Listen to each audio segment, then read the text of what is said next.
Ó, papo sério agora. Talvez o vídeo fique um pouco longo, é um assunto delicado e polêmico. Eu já queria falar sobre isso faz tempo, mas eu vou pedir para todo mundo que tem um QI acima de 2, assista até o fim, por obséquio. Mas vamos lá. Não sei se vocês já perceberam, mas grande parte das pessoas tende a ser mais flexível quando algo não atinge elas diretamente, mesmo que seja um assunto delicado. Isso se aplica a várias coisas na vida, mas basicamente é como se a importância da dor fosse relativa conforme a conveniência. Eu vou pegar como exemplo algo que eu percebo com mais facilidade por estar próximo da minha realidade, que é a banalização da percepção do racismo. E o foco do que eu quero falar não é especificamente sobre o racismo em si, não é o ato racista, porque ele é o último nível do estágio, é só a manifestação daquele pensamento, do que a pessoa sente. Mas talvez o ponto mais importante seja a forma como as pessoas veem e reagem a isso. A percepção delas quando alguém se manifesta por se sentir ofendido. Porque eu tenho percebido, e já faz algum tempo, que quando alguém se sente atacado com algum conteúdo, vídeo, meme, piada, o que for, aquilo é visto como vitimismo. Só que olha só que louco é a cabeça das pessoas. Se uma pessoa negra se sente ofendida e se manifesta, é vitimista. Se uma pessoa branca fizer a mesma manifestação defendendo os negros, essa atitude é vista como positiva. Pode ser exatamente o mesmo conteúdo. E eu não estou criticando o fato do branco defender o negro, não é isso. É a volatilidade dessa percepção. Porque é uma subversão de valores. É como se, mesmo se sentindo atingido, aquela causa só vai realmente significar se algum branco comprar essa briga. Porque se for outro negro, vai ser vitimismo coletivo, digamos assim. Eu resolvi falar sobre esse assunto porque as pessoas não se dão conta do impacto que isso tem como um todo. Porque vamos partir do princípio que são as pessoas que formam uma sociedade. O pensamento delas e a forma como elas agem é o mais significativo na construção de uma cultura. Muito mais do que o comercial da TV, a novela, filme.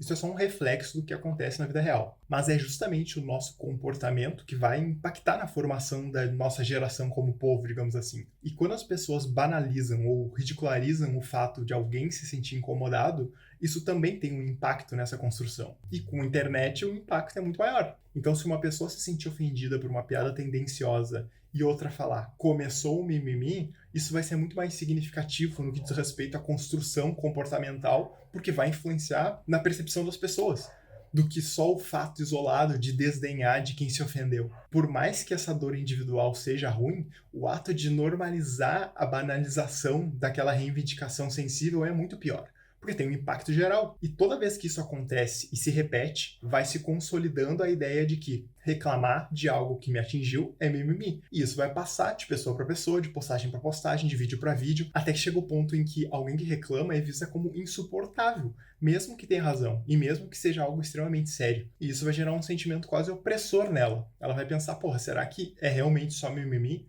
Será que eu tô exagerando? Acho melhor deixar assim, então vou ficar quieto. E eu acho que a lógica para esse tipo de coisa é muito simples. Não interessa se 1000 pessoas acharam engraçado e amaram a piadinha racista. Se uma única pessoa se sentiu ofendida, aquilo, no fim das contas, é o que importa. E isso que é o mais difícil das pessoas entenderem, porque como a dor é relativa, então é conveniente relevar quando não é com elas. Porque as 1000 pessoas que não se importam provavelmente vão esquecer em 10, 20 segundos. Mas a pessoa que se ofendeu vai ficar com aquilo na cabeça. E é isso que deveria importar, no fim das contas. E eu estou me referindo aqui a conteúdos claramente preconceituosos, seja de qualquer causa, não só o racismo. Porque não importa quem ri ou se diverte, importa quem se machuca. Ah, então tu acha justo colocar a dor de um acima da graça de 1000? Lógico. Porque enquanto para esses 1000 é só uma piada, para esse um pode ser um gatilho de um trauma. Porque para esse um, aquilo vai ser muito mais significativo do que para os 1000 que só riram e minimizaram o negócio. E as pessoas não entendem que a atitude delas como padrão coletivo comportamental é muito mais significativo do que ridicularizar alguém individualmente. Por mais que isso também seja péssimo. Tem outra coisa que eu acho mais absurda ainda, que é a pessoa que está sendo atingida, mesmo que de forma subjetiva, mas quer servir de mártir da causa alheia para sustentar a piada. Então, quando falam, eu sou preto e não me ofendi. Ou, eu sou preto e achei engraçado. Só que, de novo, não interessa se essa pessoa for preta e mesmo assim achou engraçada a piada racista que tá rindo dela. Ela pode não se sensibilizar, pode não enxergar o que isso representa, ela pode ter tido uma experiência de vida diferente de quem se ofendeu, ela pode ser mais descontraída, ou ela pode ser simplesmente idiota, mas o fato dela colocar um nariz de palhaço e falar, olha só, eu tô rindo da minha cara junto com vocês, não torna aquilo menos errado. Não é um aval de liberação. Olha aí, o preto gostou, não se ofendeu, então tá de boa, vamos lá. Se o fato de eu me importar com as pessoas me chamando de macaco for visto como mimimi, e isso for repetido exaustivamente, vai se consolidar a ideia de que reclamar é sinônimo de vitimismo. Até que vai virar senso comum. Aí toda vez que alguém se manifestar e se sentir ofendido e for uma situação extremamente séria e delicada, vai lá e vai tomar uma marretada, pum, e vão abafar ela. Aí alguém vai falar, porque na minha época a gente chamava disso e aquilo e ninguém se importava. Fulano tinha um apelido assim, assado, e tava tudo de boa. Só que o que essa criatura não consegue entender é que cada geração é resultado do comportamento da geração anterior a ela. Então, o fato dessas coisas acontecerem na década de 90, 2000, e as pessoas relativizarem, digamos assim, não é porque elas não se importavam, mas porque a geração anterior era muito pior.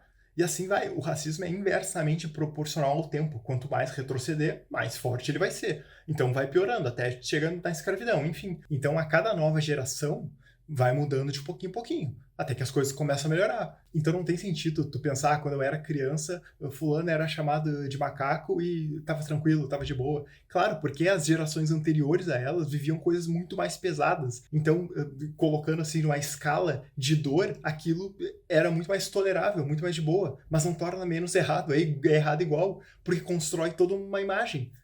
Entende? A coisa não muda de fato, porque a mentalidade das pessoas vai continuar sendo, é macaco. Posso chamar de macaco? Então, por mais que seja uma dor foda, não se trata da dor individual de cada um. Se trata da construção do todo e do que aquilo vai significar para a próxima geração. Aí depois as pessoas reclamam, porque nada nunca muda, o racismo sempre existiu, vai sempre existir. Sim, porque o comportamento continua igual. A pessoa relativiza a porcaria de uma piada racista e acha razoável questionar a mudança da mentalidade de uma geração.